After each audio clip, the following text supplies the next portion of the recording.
Class. आज हम लोग जो टॉपिक पढ़ने जा रहे हैं वो गेज के बारे में पढ़ने जा रहे हैं। जैसे आप इस टॉपिक में जो देखेंगे चीज़ें वो ये हैं, डेफिनेशन के बारे में थोड़ा सा अंदाज ले लेंगे, क्या कॉन्सेप्ट है इसके पीछे वो अंदाज ले लेंगे, क्या एप्लीकेशन है, कितने प्रकार के गेज होते हैं, इनके बारे में हम लोग आज देखेंगे। बोर्ड परीक्षाओं के लिहाज से और इंटरव्यू के लिहाज से भी जो है इंपॉर्टेंट टॉपिक है, तो इसको ठीक तरीके से थोड़ा सा देख लीजिए। डेफिनेशन की अगर हम बात करें या तो मैं कॉन्सेप्ट समझाने की बात करें तो असल में क्या हो रहा है कि हम लोगों की जो मापनिकी है, मेट्रोलॉजी है, उसमें हम सूक्ष्म मापों का अध्ययन करते हैं। अब जो हमारा आजकल प्रोडक्शन हो रहा है वो मास प्रोडक्शन हो रहा है, और मास प्रोडक्शन में हम दिन में हज़ारों की संख्या में प्रोडक्ट बना रहे हैं। अब जब दिन में हज़ारों की संख्या में प्रोडक्ट बना रहे हैं तो हमें ये देखना होगा कि वो जो प्रोडक्ट हैं वो हमारी स्वीकार्यता सीमा के भीतर है या स्वीकार्यता सीमा के बाहर है, लिमिट्स के अंदर है या लिमिट्स के बाहर है। क्योंकि अगर प्रोडक्ट लिमिट्स के अंदर होंगे तो हमारे काम के हैं, अगर लिमिट्स के बाहर होंगे तो हमारे काम के नहीं है। अपर लिमिट और लोअर लिमिट के बारे में हम लोग बात कर चुके हैं पहले से। तो हम लोग इसमें क्या करते हैं, इसमें हम सही माप जानने के बजाय हम ये जानने की कोशिश करते हैं कि जो प्रोडक्ट हमारा आ रहा है वो लिमिट के अंदर आ रहा है, लिमिट के बाहर नहीं जा रहा है। जैसे एक मोटी बात मैं तुमसे कहूँ कि मानो एक कंपनी है जो बॉल्स बनाती है, और बॉल्स जो टारगेट करती है वो 10 सेंटीमीटर डाया का मान लीजिए टारगेट करती है। अब जैसे कि आप जानते हो मास प्रोडक्शन में तमाम सारे हम लोगों की लिमिटेशंस होती हैं, जैसे हमने लिखा भी था, मैन, मटेरियल, प्रोसेस है, और कई सारी चीज़ें हैं, मशीन्स हैं। तो ये सारी चीज़ें कई लिमिटेशंस हैं। तो हम लोगों का प्रोडक्ट जो है एक्चुअल में 10 सेंटीमीटर का बन पाए, ये संभावनाएं बहुत कम है। तो क्या होता क्या है कि हम लोगों ने एक लिमिट रख लेते हैं। जैसे मान लो कि 9 मिलीमीटर मैंने जो है लोअर लिमिट रखी और 11 मिलीमीटर मान लो मैंने जो है हायर लिमिट रखी।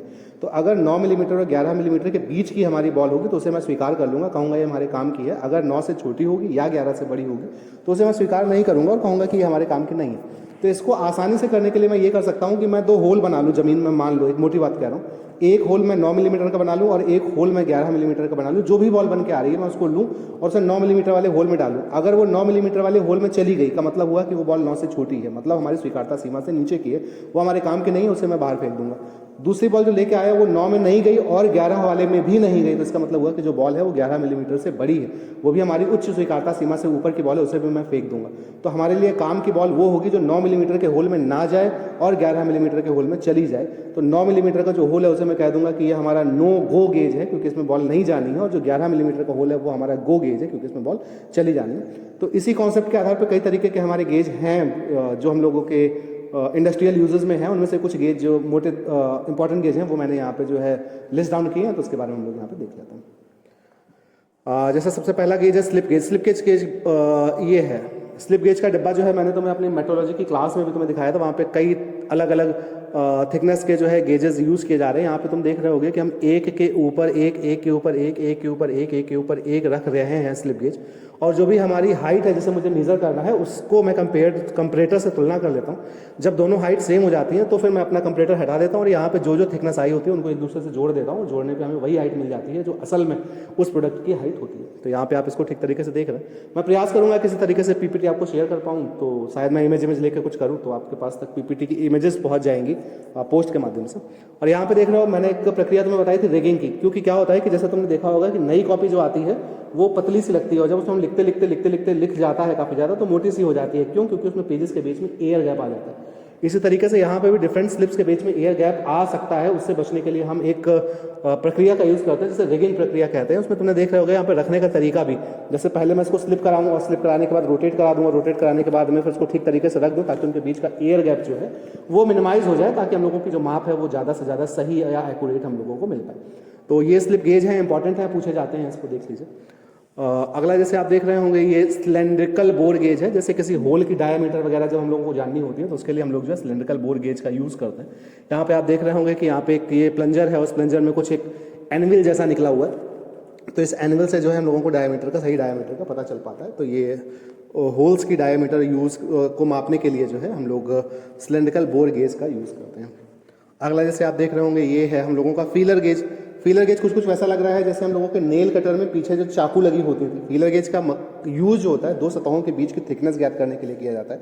इसको हम यूज़ ऐसे करते हैं कि जैसे मानो ये 2 सतहें हैं, इनके बीच की थिकनेस हमें ज्ञात करनी है, या ये उंगली और ये अंगूठा एक सतह है, इसके बीच की थिकनेस ज्ञात करनी है। तो मैं क्या करूँगा, एक उसकी ब्लेड, फिर उसके बाद दूसरी ब्लेड, फिर तीसरी ब्लेड, एक इसके अंदर फंसाता जाऊँगा जब तक कि ये जो गैप है वो पूरा ठीक तरीके से भर नहीं जाएगा। जब ये गैप पूरा ठीक तरीके से भर जाएगा तो मैं उनको निकाल के उसकी थिकनेसेस को जोड़ लूँगा, जैसे हम लोगों ने स्लिप गेज में किया था। और हम लोगों को फीलर गेज के माध्यम से 2 सतहों के बीच की थिकनेस का अंदाजा लग जाएगा। अगला जो गेज है वो हम लोगों का वायर गेज है। तो वायर की डायामीटर नापने के लिए या वायर की डायामीटर का अनुमान लगाने के लिए हम लोग वायर गेज का यूज़ करते हैं। जैसे आप यहाँ पे देख रहे होंगे कि एक चक्ती जैसी है और चक्ती में अलग अलग डायामीटर के होल्स बनाए हुए हैं और उनकी जो वैल्यू है वो लिखी हुई है। तो जैसे जिस भी वायर का हमें डाया ज्ञात करना है उस वायर को लेकर के अलग अलग होल्स में फंसाने की कोशिश करते हैं। जिस होल में वो ठीक तरीके से फंस जाता है वो हम लोगों का डायामीटर होता है उस वायर का। अब आप देख रहे हैं इसमें बहुत आसानी से कर सकते हैं। अगर आप जो है माइक्रोमीटर के यूज़ से कर रहे होते तो उसमें काफ़ी समय जाता है आपको। अगला जो गेज है ये रेडियस गेज है, हम लोगों के लैब में है। पिछली बार जब रिकॉर्डिंग कर रहे थे तो इस गेज के बारे में हम लोग बात नहीं कर पाए थे। तो यहाँ पे भी आप वैसे ही है जैसे कि नेल कटर के पीछे की चाकू। यहाँ पे आप देख रहे होंगे एक सतह जो है, एक तरफ की सतहें जो हैं वो उत्तल हैं और दूसरी तरफ की सतहें जो हैं वो अवतल हैं। तो उत्तल सतहें जैसे अगर आपको अवतल अगर कोई सतह है, अगर कोई ऑब्जेक्ट है जो कि अवतल है उसकी अगर आपको रेडियस की माप करनी है तो हम लोग उत्तल सतह का यूज़ करेंगे।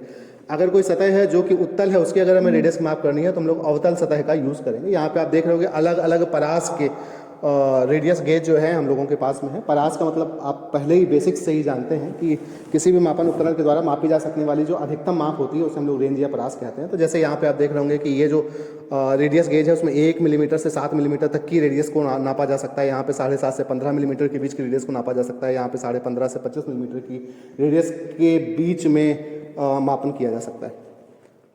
तो ये हमारे कुछ गेज हैं। तो हम लोगों ने आज जो पढ़ लिया है या समझ लिया है definition, concept, application, types, slip gauge, cylindrical, bore gauge, feeler gauge, wire gauge, radius gauge. तो ये चीज़ें हम लोगों ने समझ ली हैं। अगर आपकी कोई क्वेरी हो तो पूछ सकते हैं। जो लोग ऑफलाइन क्लास कर रहे हैं वो केबिन में आके पूछ सकते हैं। जो लोग ऑनलाइन क्लास कर रहे हैं वो कमेंट सेक्शन में जाके पूछ सकते हैं। तो आज की मेट्रोलॉजी की क्लास में इतना ही। Thank you.